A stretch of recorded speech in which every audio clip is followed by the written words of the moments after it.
Ya, silakan Pak Angkus ya, mau bicara? Ya, ini sedikit menanggapi yang soal usulan untuk dijadikan ke Kementerian Agama gitu ya, untuk digabungkan. Ini sebetulnya kita punya pengalaman, Mbak Irian. Waktu pertama kali tahun 1973 itu kepercayaan masuk di dalam GBHN, kan GBHN pertama itu GBHN 1973 1978.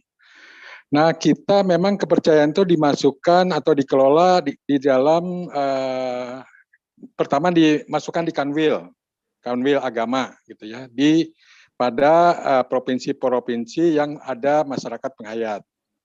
Nah, kemudian dipindahkan ke pusat, ke bagian tata usaha sekretariat Kemenag. Namun sasaran dari Kemenag waktu itu bukan untuk mengembangkan atau membuat ini eksis, tapi mau digiring untuk supaya beragama gitu. Nah, sehingga ada konflik-konflik, ketidakpuasan dari masyarakat penghayat, akhirnya tahun 1978 GBHN yang baru dirubah dari agama dimasukkan ke kebudayaan, pendidikan dan kebudayaan. Dan disitulah muncul istilah kepercayaan itu bukan agama dan tidak akan membentuk agama baru. Kepercayaan terhadap Tuhan Yang Maha Esa adalah budaya spiritual. Nah, itu intinya salah satu statement yang dikemukakan di dalam TAP MPR tentang GBHN maupun TAP MPR tentang P4 gitu ya. Nah, sehingga dari sejak itulah kepercayaan itu dianggap budaya sehingga dimasukkan di dalam pembinaan kementerian yang menangani kebudayaan gitu. Namun pada waktu itu untuk masuk TNI bisa tidak apa-apa. Polisi bisa, PNS bisa, tidak ada masalah. Bahkan kawin pun gitu ya dengan Undang-Undang 174 setelah PP-nya keluar tahun 75, itu masyarakat penghayat bisa melangsungkan perkawinan secara penghayat. Cuma sejak 78 ini mulai diganggu. Tidak boleh lagi ada identitas kepercayaan di dalam KTP antara 73 78 bisa tuh. Nggak boleh karena alasannya kepercayaan bukan agama. Dan masyarakat penghayat menurut Menteri Agama tidak kehilangan hak untuk beragama gitu ya. Jadi disitulah mulai ada pemaksaan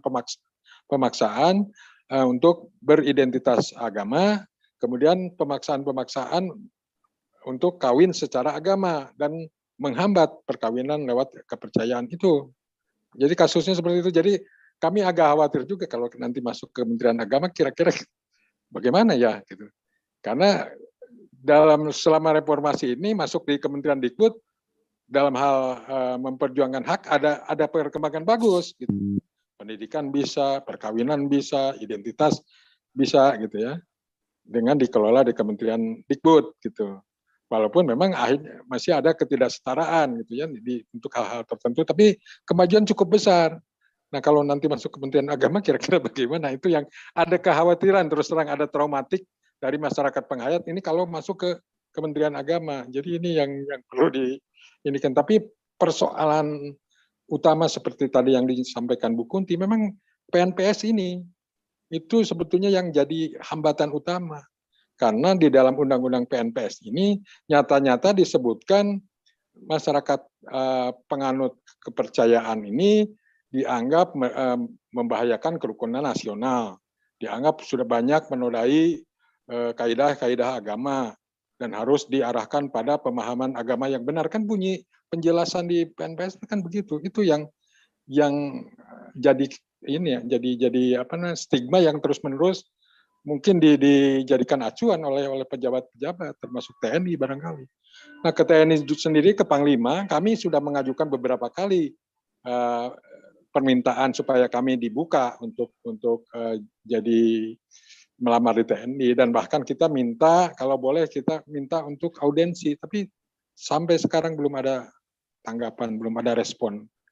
Begitu mungkin tambahan dari saya. Oh, satu lagi mengenai kenapa masyarakat penghayat itu umumnya tidak terlalu dengan keberagaman, karena kita udah terbiasa beragam dari nenek moyang kita itu udah berinteraksi antar suku, udah berinteraksi antar keyakinan.